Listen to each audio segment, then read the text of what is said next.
तो आइए हम आपको एक कहानी सुनाते हैं। ये कहानी अरविंद और श्वेता की है, जो एक दूसरे से प्यार तो बहुत करते थे, लेकिन सिर्फ एक गलतफहमी की वजह से सब बर्बाद हो गया।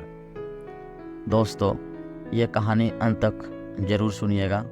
हर बॉयफ्रेंड, गर्लफ्रेंड या पति पत्नी के लिए एक ज़रूरी सीख है। अरविंद और श्वेता में बहुत गहरा प्यार है। दोनों की शादी को 5 साल हो चुके हैं, लेकिन उनकी ज़िंदगी अभी भी अधूरी सी है, क्योंकि इनके को बच्चा नहीं है। फिर भी इन्हें विश्वास है कि इस साल इन्हें बच्चा हो जाएगा। दोनों के बीच इतना प्यार है कि ये एक दूसरे के बिना बिल्कुल नहीं रह सकते। बच्चा ना होने की वजह से अरविंद के माँ बाप श्वेता को कभी कभी ताने मार देते हैं, और श्वेता भी सुन लेती है, क्योंकि उसे यकीन है कि उसे बच्चा ज़रूर होगा।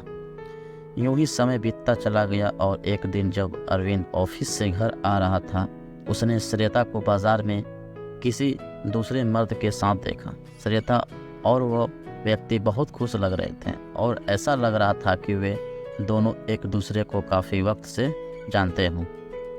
अरविंद घर आ गया और फिर थोड़ी देर बाद श्वेता भी आ गई। श्वेता के आते ही अरविंद ने उससे पूछा, श्वेता कहाँ गई थी? श्वेता ने हंसते हुए कहा, मैं बाजार गई थी, घर का कुछ सामान लाना था। यह सुनकर अरविंद को थोड़ा गुस्सा आया, लेकिन उसने श्वेता को कुछ नहीं कहा। उसके बाद अरविंद ने श्वेता को कई बार वह आदमी के साथ अलग अलग जगहों पर देखा, और एक दिन अरविंद ने देखा कि वो आदमी श्वेता को घर तक छोड़ने आया था। श्वेता उसके साथ बहुत खुश लग रही थी। उस व्यक्ति ने श्वेता को घर के बाहर छोड़ा और फिर चला गया।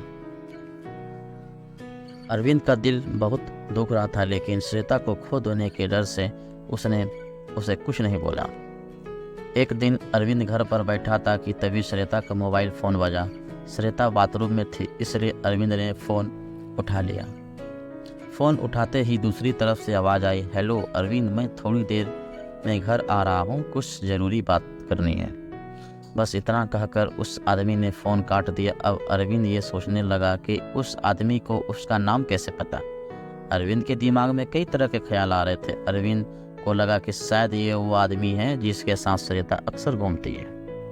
अरविंद को लगा कि शायद श्वेता उसे डिवोर्स लेना चाहती है, और इस सिलसिले में बात करने वो व्यक्ति घर आ रहे हैं। अरविंद बहुत उदास हो गया। वह अपनी शादी को टूटने नहीं देना चाहता था, लेकिन क्योंकि श्वेता ने धोखा दिया, उस समय अरविंद जैसे अपनी पत्नी को खोने के डर से वह घबरा गया था और ज़मीन पर गिर गया। इतने में श्वेता भी बाहर आ गई, और उसने अरविंद को उठाया और पूछा, क्या हुआ तुम्हें? तुम ठीक तो हो? अरविंद ने गुस्से में श्वेता को धक्का दिया और वह वहीं गिर गई। उसका सिर पास रखे टेबल पर लगा। श्वेता कोई हरकत नहीं कर रही थी।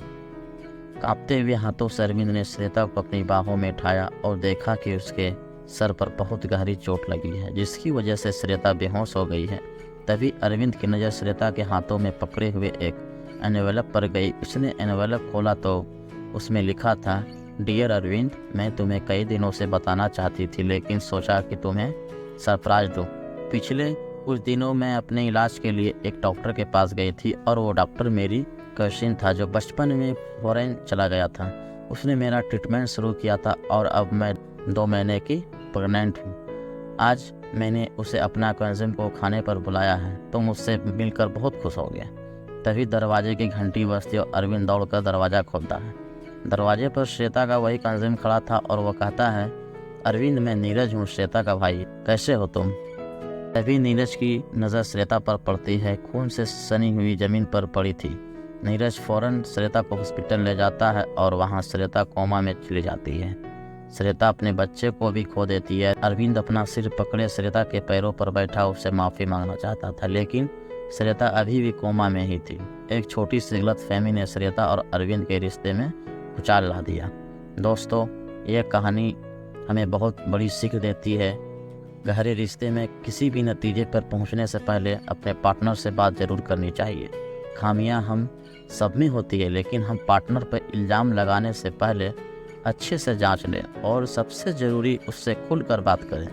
आप जो देखते हैं या सुनते हैं वो ज़रूरी नहीं कि अगर ये स्टोरी आपके दिल को टच की हो तो हमें कमेंट में अपनी प्रतिक्रिया ज़रूर दें।